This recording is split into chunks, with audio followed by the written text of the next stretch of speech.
My name is Sarah. I am 35 years old and I am a mother of 2 wonderful sons. Their names are Noah and Ethan. They are my whole world. I love them more than anything. Life has not been easy for me. My father passed away when I was young. My husband left me when our youngest son was just a baby. He walked away and never came back. He never called. He never sent money. He forgot about us. Since then, I have been alone, raising my 2 sons. I have no family to help me. I have no big house. I have no extra money. I live in a small apartment. Every month I pay rent.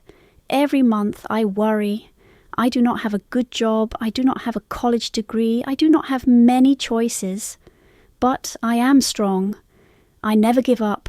I work as a delivery driver. I do not own a car. Every month I rent a scooter. I pay money for it, then I ride all day and all night. I pick up food, I take it where it needs to go. Some people are kind, some people are rude, some people do not tip, but I do not stop. I work because I need money. I need to buy food, I need to buy clothes for my sons, I need to pay rent. I work when I am tired. I work when I am sick. I work when I want to cry. Sometimes I look at my sons while they sleep. They are so peaceful. They are so beautiful. I touch their small hands. I kiss their foreheads. I whisper, I love you. I want to give them a good life. I want them to be happy. I want them to have everything I never had. But life is hard. One rainy evening I was riding home with my sons. The weather was terrible. The sky was dark, the rain was heavy, the roads were slippery. Noah sat behind me. Ethan sat in the small side seat. "Mama, I'm cold," Ethan said. He was only 4 years old. "I know, sweetheart," I said. "We'll be home soon." I tried to drive carefully, but the road was wet. The lights were dim. I held the handlebars tightly. My hands were shaking. I was nervous. Then suddenly a bright light, a loud crash, a terrible pain. Everything went black. When I opened my eyes, I saw a white ceiling. I heard beeping sounds. I smelled medicine. I was in the hospital. I tried to sit up, but my body hurt.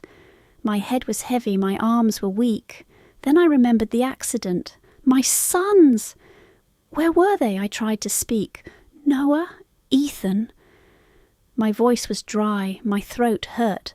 A nurse came to me. She looked kind. She smiled softly. "Don't move too much," she said. "You were in a bad accident." "My sons," I whispered. "Where are my sons?" She touched my hand gently. "They are here. They are safe." Tears filled my eyes. "I want to see them." A few minutes later, the door opened. 2 small figures ran into the room. "Mama!" they cried. They hugged me, they held my hands, they kissed my face. I started crying. I held them as tightly as I could. The doctor came into the room. He looked serious. He had bad news. "You have a broken leg," he said. "You need surgery. You need time to heal."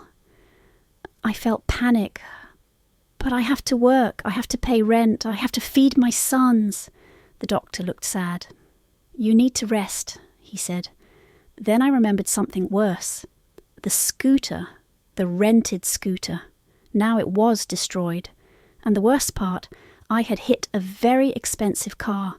The owner of the car wanted $15,000. I had nothing. I was broken. I covered my face with my hands and cried. My sons held me. They cried too. I was lost.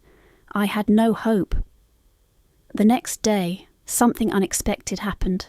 My story spread on the internet. People read about me. People saw pictures of my sons. They saw how much I suffered. Many kind people sent money. They wanted to help me.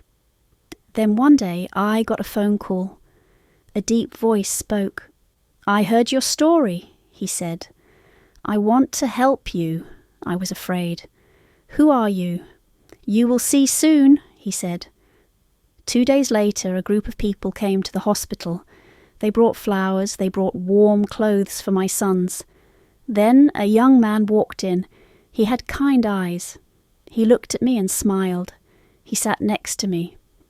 "You don't know me," he said, "but I know you." I was confused. "Why do you want to help me?" He smiled.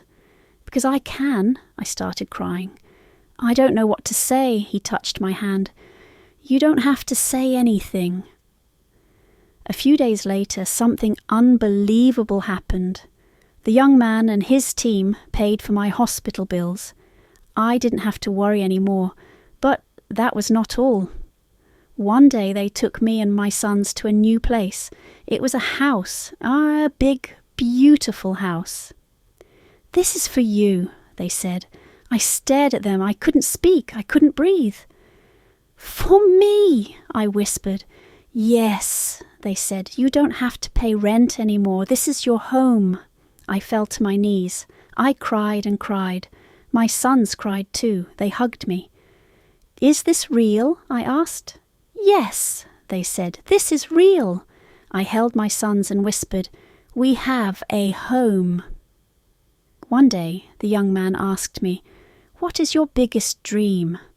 I wiped my tears. "I want to open a bakery." He smiled. "Then let's make it happen." And he did.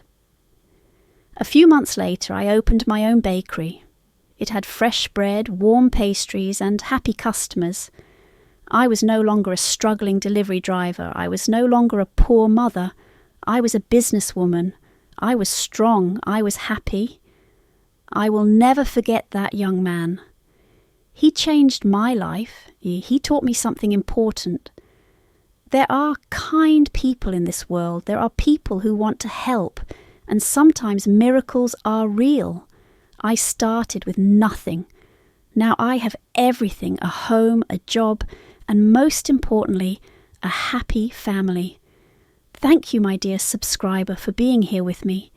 Your support means everything to me. I hope this story touched your heart. Remember, no matter how hard life gets, kindness and hope can change everything. Stay strong, believe in good people, and never lose faith in a better tomorrow. If you enjoyed this story, don't forget to like, comment, and subscribe. More emotional and inspiring stories are coming soon. Take care and see you in the next story.